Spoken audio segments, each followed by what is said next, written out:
Majlisni daaruu lolu majlisa bareedu gurri namoota diin barsiisee kubsiisu kan saawaa murri baree barsiisee sammuu teenyarraa nu saaqee hurri galaatumii sheekha kiyya qaali leenca tawaydaa shee Usmaan Durree. Majlisni daaruu lolu majlisa bareedu gurri namoota diin barsiisee kubsiisu kan saawaa murri baree barsiisee sammuu teenyarraa nu saaqee hurri galaatumii sheekha kiyya qaali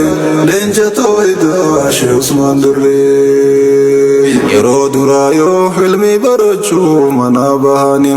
jaarsoo dhaqanii quraana labzii achi baraanii achi godaanuun quraana finnaan oloo goraanii haraari fawwaa daa'ii faroomoo yarraan taraanii dhangagguuf garsaa langee qullubbii calaan qorraanii qobboo cehuudhaan harramillee yoo gayan goraanii yakkaa keessatti fegii barachuuf achiis turaanii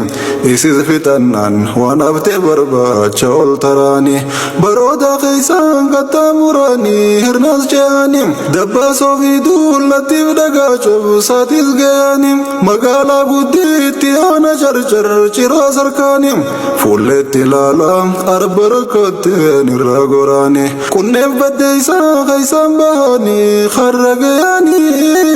ilmi barbaaduu fi qommartiinuu ilmoon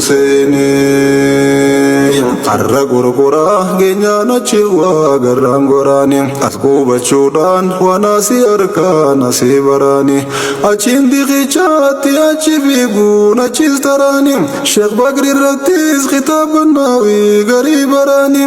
achiin sheekh Adam caffee biroottis achi taraanii waggoota baay'eef sheekh Adam caffee waliin turaanii ilmi isaanii waan caaluu isaan irraa baraanii fiqhii fadiisas sirnaan gargardi gandan goraanii buraanaa irraa baasummaa sheeysan carcar turaanii jollummaadhaan daakaniiti guddatan dardaraanii qaamaaf ilmiinis asii guddatan tuntaan daraanii yaa carcarinoo naaf galatoomii kumtum qodaanii carcar keessaa waan jira fixannaaf irraa bahanii boodarra arsiis naawii barachuu janii dhagaanii yaabbiin hin jirtu miilaan adeemoniif cinqaanii qabbaana isii dadhabnaan arsiirraa hisbaanii karaa bahaa deeffatan fakkaattee fuullee isaanii sheekh Ahmad Watar bira barachuu dhayaan isaanii meelaali kottuu ilmi baruuf waan isaan tahanii rabbiin jazaa'ee isaanii agalchuu fi jannataanii rabbiin jazaa'ee isaanii agalchuu fi jannataanii wahin siif ibsaa osoo na dargee bahaan dhufeeni mudannoo isaanii tan carcar keessatti qunnamaanii